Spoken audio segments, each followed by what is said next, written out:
भजन कैसे करना चाहिए? कैसे करना चाहिए भजन? भजन छिपकर करना चाहिए। बोलो भक्त वत्सल भगवान की जय। किसी को पता ना चले कि आप क्या कर रहे हो।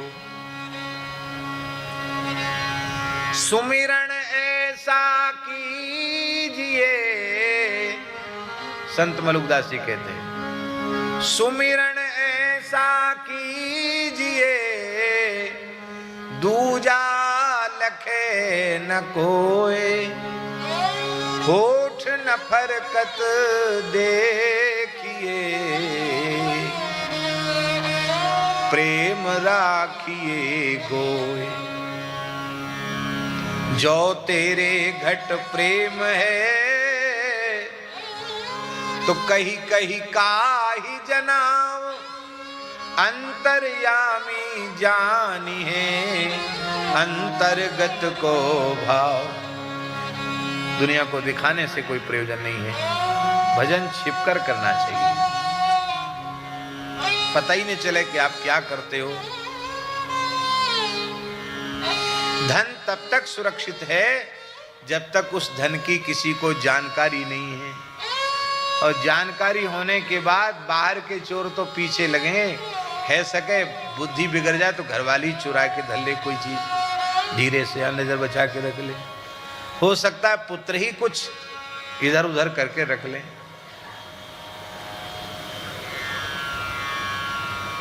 चोरों से भय तो पीछे होता है। सबसे बड़ी संपत्ति है भजन,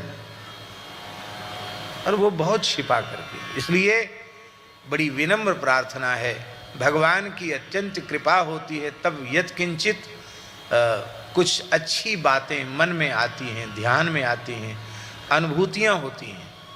उन अनुभूतियों का प्रकाश जैसे तैसे के सामने नहीं कर, अच्छी बात तो प्रकाश करना ही नहीं चाहिए।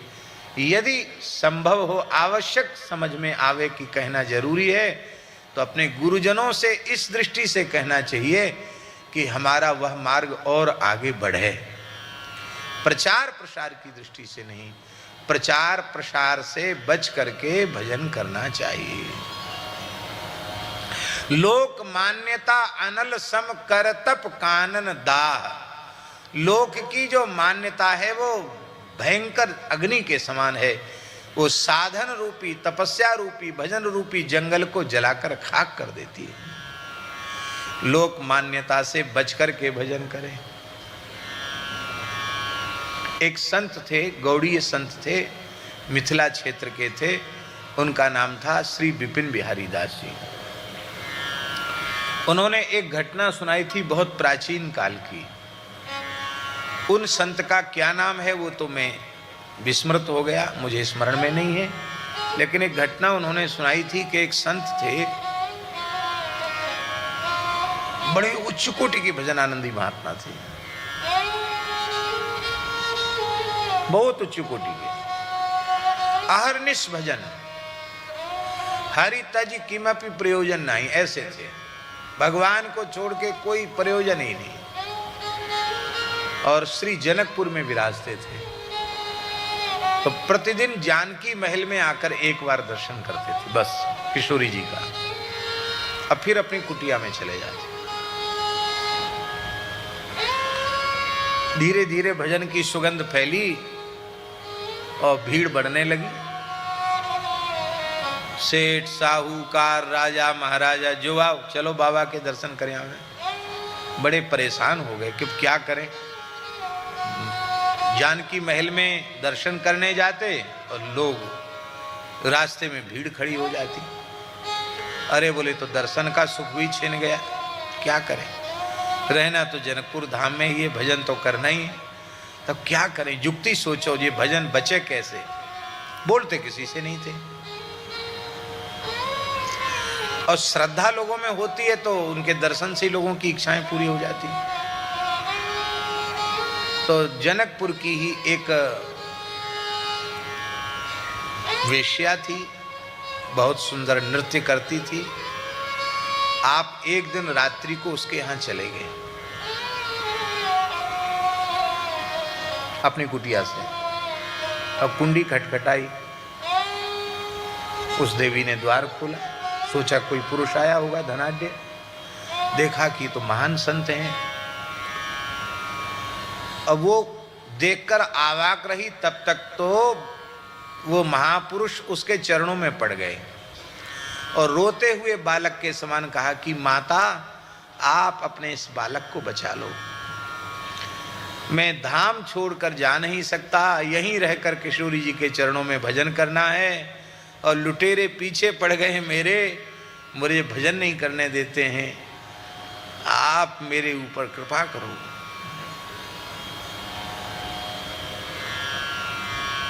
उसने कहा क्या कृपा करें महाराज, बताओ।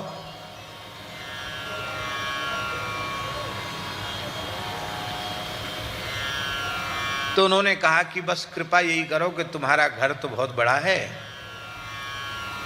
बगीचे में ही एक कुटिया है, उसी में हम रह जाएंगे और दर्शन करने जाएंगे हम, और हमको एक नई वेशभूषा हमको दे दो। बोला बिल्कुल ठीक है, हमारे बारे में किसी से कुछ बोलना नहीं, बस हमारा आपका इतना ही संवाद बहुत है, अब ना हमें तुमसे लेना देना और ना अब तुमको हमसे कुछ लेना देना, बस हम पड़े रहें कोने में, हमको भजन करने देना। बोला ठीक है। तो नाई को बुला करके उन्होंने ये दाढ़ी कटा दी, बढ़िया सुंदर ऐसे गुच्छादार मूछ रख ली और बढ़िया पाग बांध के और बढ़िया रेशमी कुर्ता घुटने तक का और चूड़ीदार पैजामा और एक छड़ी, चांदी की मूठ जड़ी हुई बढ़िया छड़ी लेके अब गए। अच्छी बातें प्रसिद्ध नहीं होती, ये बातें बहुत जल्दी प्रसिद्ध होती। अरे बाबा कहाँ गया, अरे बाबा तो वहां चला गया। अब तो लोग ने अरे राम राम, कुछ नहीं, अरे बेकार, सबकी नाक कटा दी, सर्वनाश कर दिया, अब कोई भीड़ भाड़ नहीं, वहां कौन जाए। उसने भी लोगों का संपर्क सर्वथा त्याग दिया, उसे अब क्या जरूरत थी, उसको तो महानिधि मिल गई थी और वे नित्य प्रति 24 घंटे में अपने नियम के अनुसार जानकी महल में जाकर भगवान का दर्शन करते, एक कोने में खड़े होकर घंटों तक उनके प्रेमाश्रु बहते रहते, श्री ठाकुर जी का दर्शन करते, फिर चले जाते।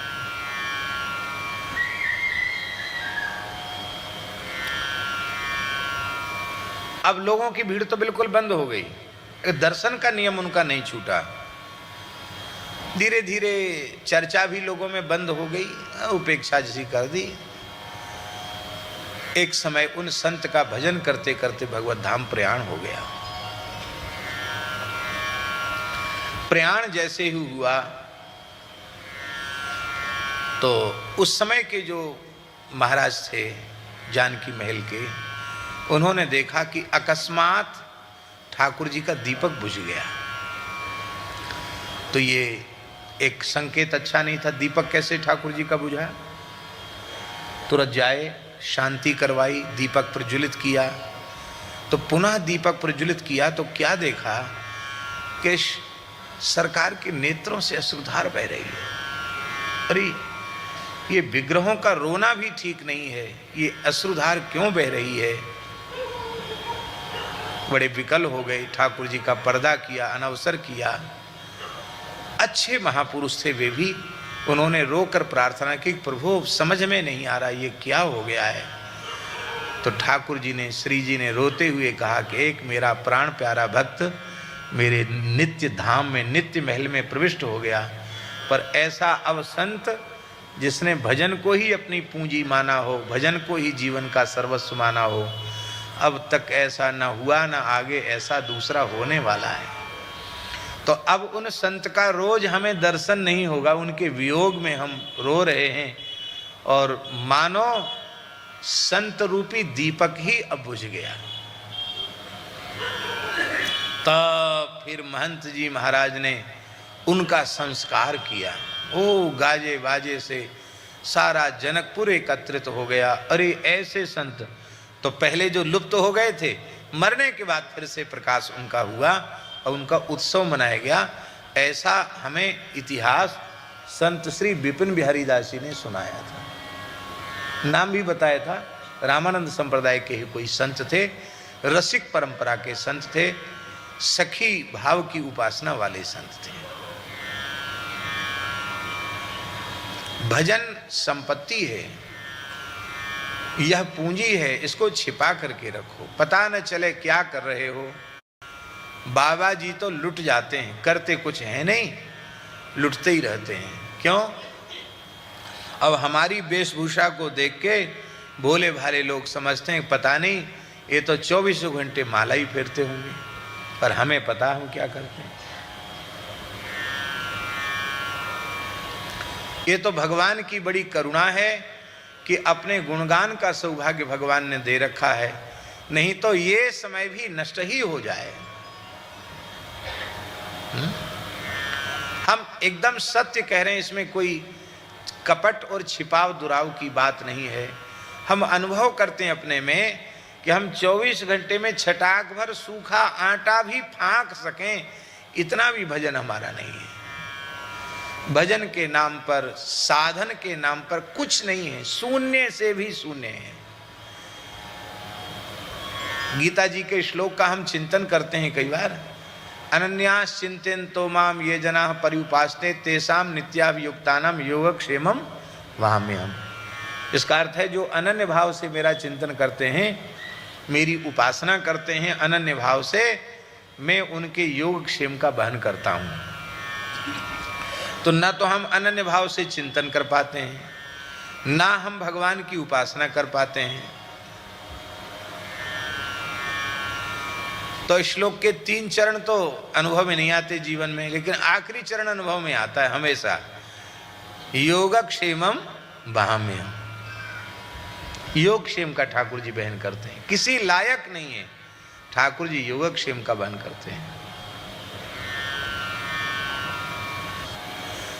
लोग कहते तुम निमित्त मात्र हो, हम तो सच्ची कहते हम तो निमित्त भी नहीं है। अपने को निमित्त ही माने तो हमसे बड़ा मूर्ख कोई दूसरा नहीं है। अनन्यास चिंतयन्तो माम ये जनाः पर्युपासते तेषां नित्याभियुक्तानां योगक्षेमम। भगवान योगक्षेम का वहन कर रहे हैं। यदि किंचित किसी भी साधक के जीवन में किसी भी प्रकार की न्यूनता, प्रतिकूलता या अभाव का अनुभव होता है, तो उसमें भगवान की ओर से कोई कमी नहीं है, अपनी ओर से कमी है। हमारी श्रद्धा में कमी, हमारी निष्ठा में कमी, हमारे विश्वास में कमी है, हमारे समर्पण में कमी है। ठाकुर जी श्री जी के दरबार में किसी चीज की कमी नहीं है। कमी कहाँ से होगी? वो स्वभाव से ही परिपूर्ण है।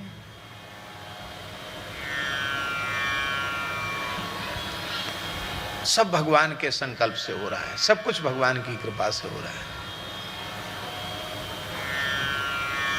बोलो भक्त वत्सल भगवान की जय। तो भैया भजन बहुत ऊंची चीज है, इसको छिपा के करना।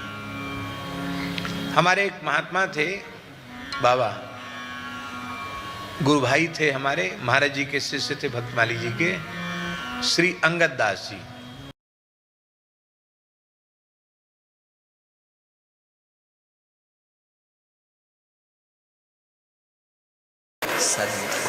आप लोग यहाँ अधिकारी लोग बैठे हैं, इसलिए हम निवेदन कर रहे हैं। एक आईएएस अधिकारी थे, कलेक्टर थे,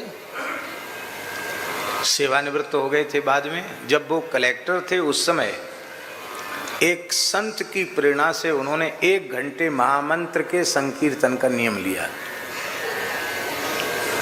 ब्राह्मण देवता थे, पंडित श्री शिव शंकर जी दीक्षित दादाजी की प्रेरणा से उन्होंने 1 घंटे हरे राम राम राम हरे हरे, हरे कृष्ण कृष्ण कृष्ण हरे हरे, इस कीर्तन का नियम लिया।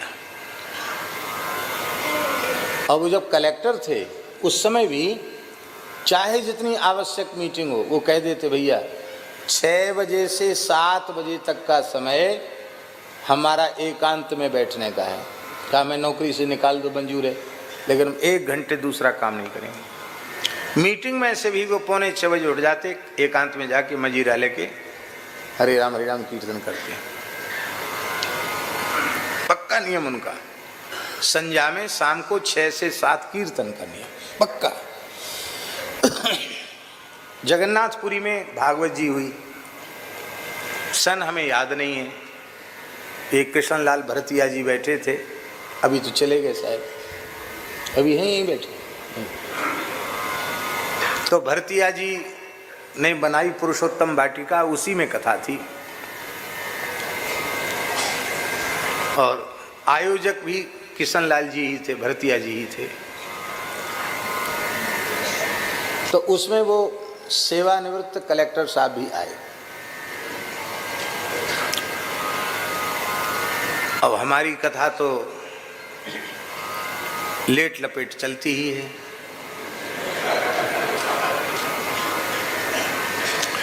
तो वो बैठे थे कथा में। अब उनके भैया जी बाल लीला चल रही थी ठाकुर जी की, और कथा भी हम 2 बार कहते थे, 2 बार बाल लीला चल रही थी। अब वो उनसे 2 द्विचित हो गए, ना तो बाल लीला छोड़ी जाए और इधर ये कि हम 1 घंटा कीर्तन करते हैं, तो हम क्या करें, कथा भी सुन लें और कीर्तन का नियम भी हो जाए, कैसे करें। तो आखिर तो पढ़े लिखे आदमी तो थे ही, वो धीरे से उठे, 5:45 बजे उठ गए। वो उन्होंने देखा कि महाराज जी की कथा प्रसंग ऐसा है कि 8 तो बजना ही है। तो वो गए और जहाँ कथा हो रही थी उसके बाहर भाग में, जहाँ ये जो साउंड बॉक्स है रखा था, उसके पास बैठ गए। अच्छा, मेरी नज़र उन पर पड़ रही थी, तो वो बाहर बैठ गए और उन्होंने छोटा सा मंजीरा निकाला और धीरे धीरे कीर्तन भी कर रहे थे और कथा भी सुन रहे। 2 काम एक साथ, साउंड बॉक्स पे बैठे तो कथा सुन रहे और कीर्तन भी कर रहे, और दूसरे को विक्षेप भी नहीं। सामने बैठ के झाल मंजीरा बजा के कोई कीर्तन करे तो कथा में विक्षेप होगा। तो वहाँ उन्होंने जैसे ही कीर्तन करना आरंभ किया, जिह्वा से कीर्तन और कान से कथा का श्रवण, हम देखे इनको हो क्या गया है, अविरल अश्रुधारा बह रही इनके नेत्रों से। कुछ नहीं, सोचा कोई भाव जग गया होगा। सवेरे जब हम ठाकुर जी की सेवा कर रहे थे, अपने शालिग्राम जी की सेवा कर रहे थे, उसी समय वे आए और बहुत विकल होकर रोने लग गए। हमने कहा कि क्या हो गया पंडित जी, क्या हो गया, कैसे रो रहे हो। तो उन्होंने कहा कि हम एकांत में आपको कुछ कहना चाहते हैं। तो एक आध कोई निकट में संत थे, हमने इशारा कर दिया बाहर हो जाओ। वो बाहर चले गए, कक्ष बंद हो गया। उन्होंने कहा महाराज जी, और तो कोई विश्वास करे न करे, पर आप जो जो लीला कह रहे थे बाल कृष्ण की, वो लीला बिल्कुल नेत्रों के सामने प्रत्यक्ष दिखाई पड़ी। कथा ही लीला बन गई। उनकी बात बता रहे हैं, बोले बालकृष्ण कभी आपके व्यासपीठ पर चढ़ के कभी ऐसे सिर पे ऐसे करने लग जाते, कभी कंधे पर, कभी इधर, कभी गोद में आ जाते, और कभी व्यासपीठ के नीचे घुसकर बाहर से ऐसे देखने लग जाते। कहते ऐसी बाल लीला 8 बजे 8:30 बजे तक कथा हुई और 6 बजे से लेके 8:30 बजे तक प्रत्यक्ष श्री कृष्ण लीला का दर्शन उनको हुआ। कम से कम 2.5 घंटे तक श्री कृष्ण का प्रत्यक्ष अनुभव हुआ। कहते मैं तो बहुत विकल हो रहा हूं। हमने कहा आपके जीवन की ये सबसे बड़ी पूंजी है, आप इसको अब किस सबके सामने प्रकाश मत करना, क्यों आपके जीवन की सबसे बड़ी निधि है। हम लोगों को दिखाई नहीं पड़ता, ठाकुर जी यही हैं, खेल रहे हैं ठाकुर जी, आंख होए तो देख लो।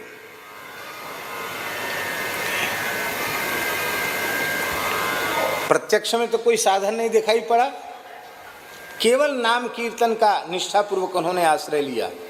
और ठाकुर जी ने कहा भगवान किस न जाने कौन से गुण पर दयानिधि रीझ जाते हैं। दयानिधि रीझ गए, प्रत्यक्ष लीला हो गई। इसी वृंदावन की घटना है।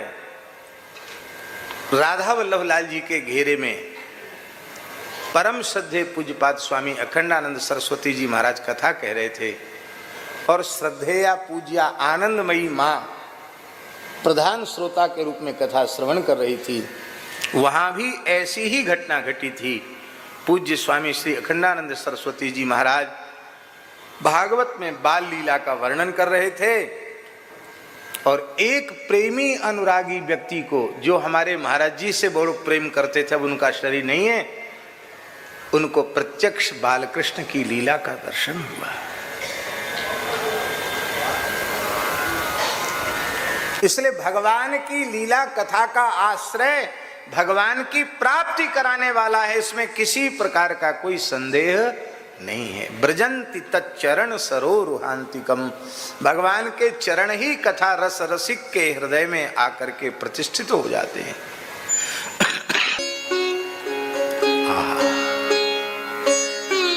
अब इस जीव के जो सूक्ष्म वासना युक्त संस्कार हैं वो जब सर्वथा समाप्त हो जाते हैं तो वह जीव भगवान से मिल जाता है। फिर जब कर्म के संस्कारों का लेश भी नहीं रह जाता तो उसी अवस्था को कहते हैं मुक्तावस्था। और फिर वह भगवान को प्राप्त हो जाता। प्राप्त क्या हो जाता है? भगवत तुल्य हो जाता, भगवत रूप ही हो जाता है, ऐसा समझ लो। फिर कर्म बंधन नहीं रहता। फिर भगवान चाहें कि इस आत्म स्वरूप संत को हम धरती पर जीवों के कल्याण के लिए भेजना चाहते तो कर्म के अधीन नहीं आता है। कर्म के जाल में फंसे हुए जीवों को कर्म बंधन से छुड़ाने के लिए आता है, भगवान के संकल्प से आता है। हमारी अपनी मान्यता है, आप मानो न मानो। परम श्रद्धेय स्वामी श्री राम सुखदास जी महाराज की कोटि के जो महापुरुष हैं उनके संबंध में मेरी मान्यता है, भगवान के संकल्प से ही ऐसे महापुरुष भगवान के नित्य धाम से धरती पर आते हैं। और ऐसे तत्वज्ञानी संत में और भगवान में भेद नहीं रह जाता है। आप श्रद्धा पूर्वक दर्शन करें तो ऐसे संत का दर्शन भगवत दर्शन है। हम लोग कहाँ देखते हैं? हाड़ मांस देखते हैं, इस शरीर देखते हैं, ये महापुरुष कौन है ये हम नहीं देखते हैं। हा हा हा। हम लोग जैसे कर्म फल भोगने आए हैं ऐसे संत कर्म फल भोगने नहीं आते हैं, भगवान की इच्छा से आते हैं, जीवों को भगवान से जोड़ते हैं, भगवान का काम करके फिर भगवान के पास चले जाते हैं।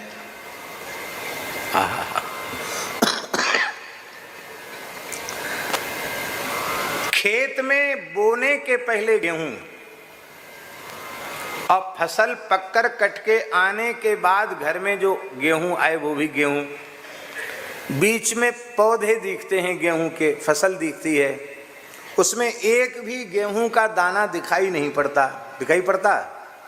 फिर भी लोग उसे घास नहीं कहते, उसे गेहूं कहते हैं, क्योंकि बोने के पहले भी गेहूं था, फसल कट के आने के बाद भी गेहूं। ऐसी जब सृष्टि के आरंभ में ही भगवान और जब कुछ नहीं रहेगा तब भी भगवान, तो बीच में हरी भरी फसल दिखाई पड़ रही है, ये दूसरी कैसे हो गई? ये सब भी भगवान का ही स्वरूप है।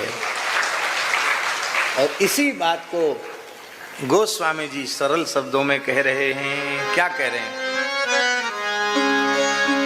जड़ चेतन जग जीव जत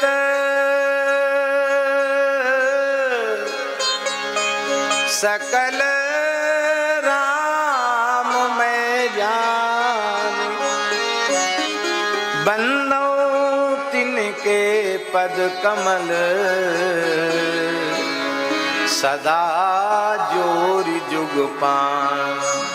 सिय राम मैं सब जग जानी, करऊं प्रणाम।